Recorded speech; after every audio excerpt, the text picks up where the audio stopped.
Hey, and welcome to day 11 of this self-sufficient homestead series. 21 days, different topics related to obtaining a higher level of self-sufficiency.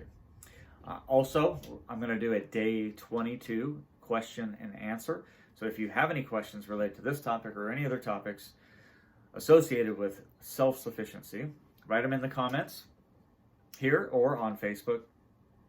Either one is fine. I am compiling those together, and I've already gotten a few really good questions, and I'll address those on day 22. Today's topic, day 11's topic, is what I call whole systems thinking. Okay, or another term we might use is holistic thinking. What does that mean? That is essentially taking all of the different parts of a system or elements of a system and thinking of them in an interrelated and interdependent manner. Okay, at first blush you might say, well, yeah, no kidding. However, we don't do that. I mean, our entire, you always hear this as far as culturally, we are a reductionist society. We like to break things down into different elements. We love to compartmentalize all the different parts of our lives, and that applies absolutely to our properties. And in fact, I do consulting work. I'm not trying to build that business as far as consulting. I end up doing, say, five to 10 projects a year, maybe. Okay, I don't advertise or anything else. I work with clients when interesting projects come up or when approached, and like I said, that's something that I do. And one of the biggest mistakes that I see in working with landowners is they either intentionally or unintentionally chop things up into these independent and compartmentalized parts without even really thinking about it. That's the way it is, and that's traditionally what we've done, right? We have, for example, our chickens are over here, our annual garden is over here, there's our orchard over there, pigs are way over there, 100 yards away, etc. And that's true for most homesteads, properties, and everything else. We literally break things down and compartmentalize them, and we don't think about the interactions that might occur or should occur between them. Okay, and this is a huge thing. So if you want to obtain self-sufficiency, thinking of all those things in a holistic manner or a whole systems manner is vital. So what is a system? A system is comprised of a interrelated and interdependent parts. Okay, so interrelated, they obviously have to be associated with each other. Okay, a homestead is a perfect example. Interrelated parts. What are interrelated parts? Well, the chickens, the orchard, the annual garden, they're all interrelated. They all help meet some of the own needs of the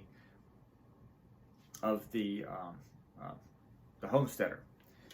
Okay, interdependent. Well, this is where a lot of times we make those mistakes because we don't make them interdependent. In other words, we don't connect them in any way. They're all separate. Here's the chickens and they're separate. Okay, here's the annual garden and it's separate. And these things don't touch.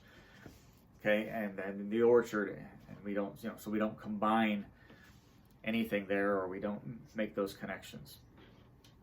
Okay, so what we want interrelated parts to become interdependent, and that way they work together. And I'm going to use an overused term, synergistically. Okay, so the sum of all those things working together is greater than what we can obtain from each individual element, right? So I get X from this element, I get Y from this element, I get Z from this element. Okay, the more connections that I bring together with those three, I'm going to get X plus Y plus Z plus, 10X, whatever. Okay, or at least I'm going to get some more from that. So for example, we have the chickens, right? The coop and run and the chickens, and we have the annual garden, and we have the orchard. I'm using that as an example. Can we figure out a way to combine those things? Okay, number one, can I take the chickens, for example, and run them in the orchard, even if it's not all the time, but it's systematically and spread out and managed? Absolutely. And will that benefit those different elements? Yes, the orchard will benefit, or the edible forest garden, as I prefer, or a food forest instead of an orchard is what I prefer. But the chickens running in the orchard or the edible forest garden benefits the edible forest garden, okay? Because of the nutrient drop, the pest pressure, reduction, and all of that, okay? The holistic orchard or edible forest garden benefits from the chickens being in there, okay? The chickens benefit by being in that edible forest garden. They're eating some of the berries and some of the vegetation that's in there, the bugs, and all of that. Okay, so those two are working synergistically. Okay, I benefit as the homesteader from that interaction. Why? I have to do less work in that edible forest garden in some ways. Okay, maybe it's less mowing or weed eating or whatever, because I'm running chickens periodically through there. Okay, I'm getting, say, more nutrient dense eggs. It's lowering my feed bill in that case, because I'm feeding the chickens a little less, probably still feeding them, but a little less. And so you can see all those interactions, how they play with one another.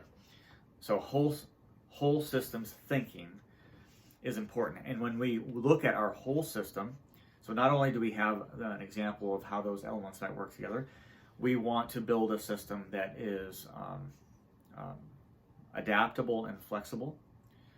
Okay, so a whole systems thinking creates a system that is adaptable and flexible. In other words, it can adapt with the different elements and how they may change over time, as an example. Okay, we also want to build a whole system or a holistic system that is resilient. Okay, this is one of the most important parts of this. Okay, and a resilient system is able to bounce back from pressure, right? So it's able to bounce back from weather. It's able to bounce back from the ability that I may not be able to put certain things into that system. Okay, it's more resilient. It bounces back. And then when you do those things, when you have whole systems thinking that is adaptable and resilient, and the more connections that you have, you get more self-sufficiency.